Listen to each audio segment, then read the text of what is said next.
Dementia is feared because of its effects on our brains, but it can also have painful physical effects as sufferers lose the verbal skills to tell their carers when they are in pain. Now, West Australian researchers have developed a world-first smartphone app that measures pain using facial cues.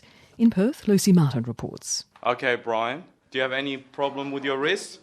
Is it sore today? We all experience pain, and most of us are quick to speak up about it. But imagine if you couldn't tell anyone you were hurting.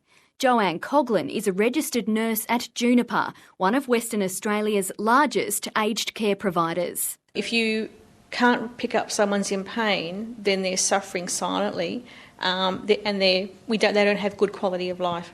So it's really, really important that we try and find ways to actually measure someone's pain. It's estimated up to 80% of dementia patients in residential care experience pain on a weekly basis. For the patients who can't communicate, carers try to gauge their pain using a checklist of symptoms known as a behavioural pain scale. But it's hard to accurately judge someone else's pain. All right, Brian, so please look at the camera. Will take very few seconds. In an Australian first, the staff at Juniper are using mobile phones to measure pain. Professor Jeff Hughes from Curtin University has developed a smartphone app called the Electronic Pain Assessment Tool, or EPAT. The EPAT app records a 10-second video of the patient and then analyses their facial cues for signs of pain. Frowning is a good example. Closing of the eyes, wrinkling of the nose are good examples of patients who are in pain. The user also answers a series of questions about the patient's behaviour before the app delivers an assessment of pain. Professor Hughes says it's designed to take the guesswork out. One of the things that has driven me to this space was that my father died from lung cancer, and despite the fact that he was cognitively intact, I just felt that there could have been a much better way to assess pain even in him. You know, and as we get older, and as my mother gets older, and all my relatives get older, and I get older, I'd like to think that someone's going to look after me well, and they're going to do that objectively, not subjectively. Juniper's Joanne Coughlin wasn't convinced at first. I was really sceptical. I'm more into looking at someone and using my observation skills as a nurse to forget it for someone's pain. And I didn't know how an app on a phone would actually make the process any better.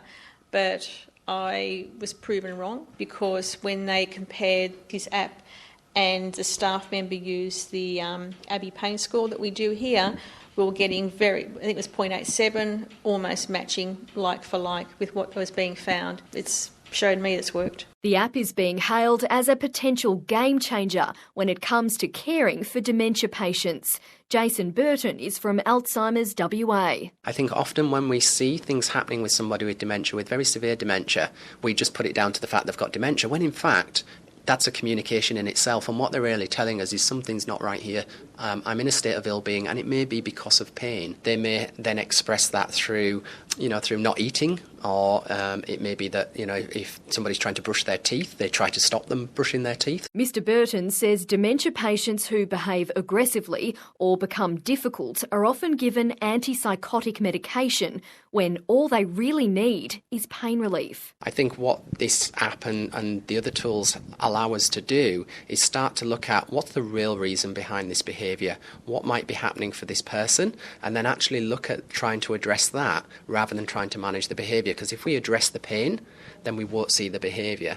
So I think the impact of a tool like this could be really quite significant. Professor Hughes is now negotiating with one of Australia's largest aged care providers to trial the app on more dementia patients in a much larger study. He's hoping to register the app as a medical device and have it on the market by the end of next year. Lucy Martin reporting.